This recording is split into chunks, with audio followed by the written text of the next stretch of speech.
Yes, ready, start. सभापति महोदय, मैं रक्षा मंत्रालय की मांगों का समर्थन करने के लिए खड़ा हुआ हूँ। वर्तमान घटनाओं से पता चलता है कि संसार का हर देश अपनी सुरक्षा के बारे में चिंतित है और उसके लिए हर प्रयत्न कर रहा है। इस दृष्टि से अन्य देशों की तरह हमारे देश में भी रक्षा मंत्रालय का महत्व है। मुझे इस बात की खुशी है कि जहां अन्य मंत्रालयों की उनके पिछले साल के कामों के बारे में काफ़ी आलोचना हुई है, वहां इस मंत्रालय की कम आलोचना हुई है। इससे पता चलता है कि इस मंत्रालय ने पिछले साल अच्छा काम किया है।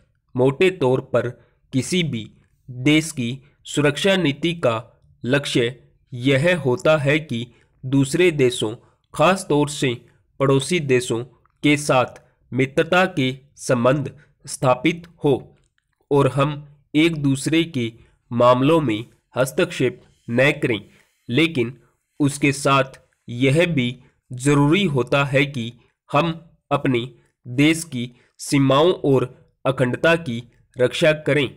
इसलिए हमारे देश का यह कर्तव्य हो जाता है कि हम अपने पड़ोसियों के कार्यों पर पूरी नज़र रखें, क्योंकि आज तक हमारे देश पर जो संकट आए वे हमारे पड़ोसियों से आए हैं।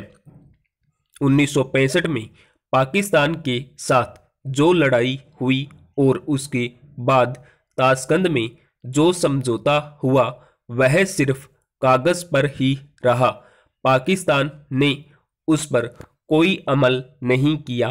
इस दृष्टि से बहुत जरूरी है कि हम अपने देश की सुरक्षा की हर तरह से व्यवस्था करें।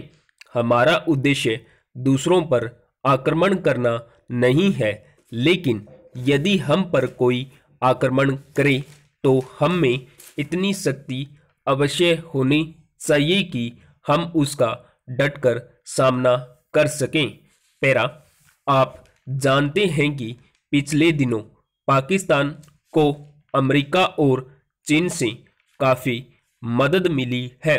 रक्षा मंत्रालय की रिपोर्ट में भी कहा गया है कि पिछले साल अमेरिका ने पाकिस्तान को 1500 करोड़ रुपए की फौजी सहायता दी है।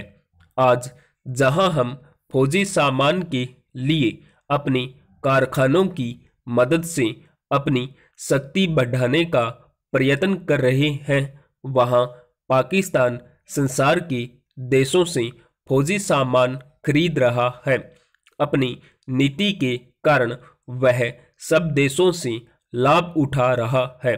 मेरा सुझाव है कि हमको भी अपनी शक्ति बढ़ाने के लिए संसार के अन्य देशों से अधिक फौजी सामान खरीदना चाहिए।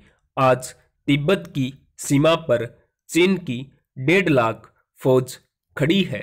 स्टॉप।